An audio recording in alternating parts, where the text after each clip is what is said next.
Python programming language has over 60 built-in functions to help you code more efficiently.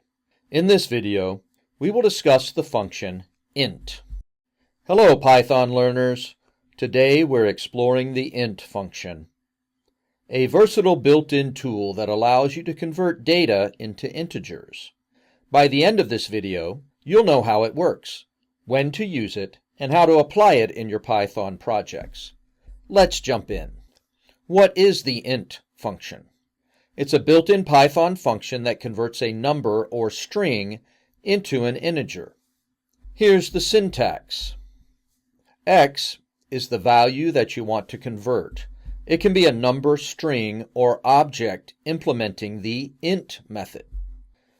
Base is an optional argument specifying the base for string conversions. The default is 10 or decimal. If no argument at all is provided, int returns 0. Why use the int function? It's all about converting data into integers for computation or logic. Here are the key concepts. It converts strings or floats into integers for mathematical operations. It handles various number bases such as binary, octal, and hexadecimal.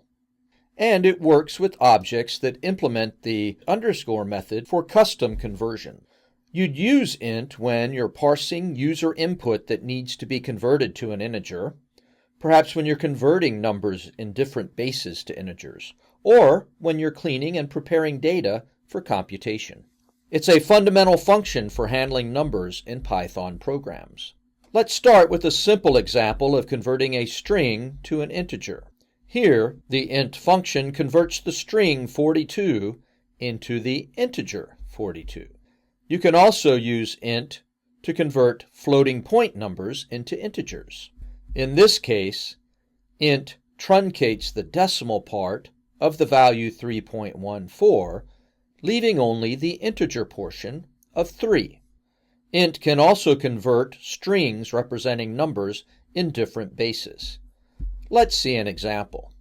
Here, int 1010, 2 converts the binary string 1010 into the decimal integer 10. The first attribute was the binary string, and the second attribute of 2 represented the base for binary numbers. It's important to handle errors when converting invalid data. Let's look at an example. Here we see a try and an except block. In the try, we attempt to convert the string ABC into an int, which would necessarily cause an error. When this happens, the except portion catches the value error and then prints out an error message.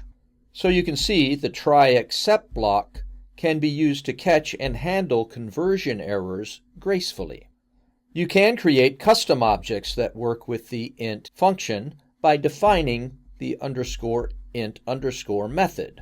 Here we see a class called myNumber with two methods. It has the init constructor method and it has the int method.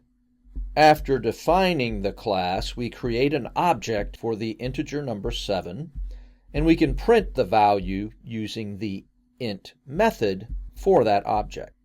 So in this case, the int function converts the custom object, obj, into an integer by calling its _int method. Here are some important points to remember about int. It truncates decimal values, so use round if you need rounding.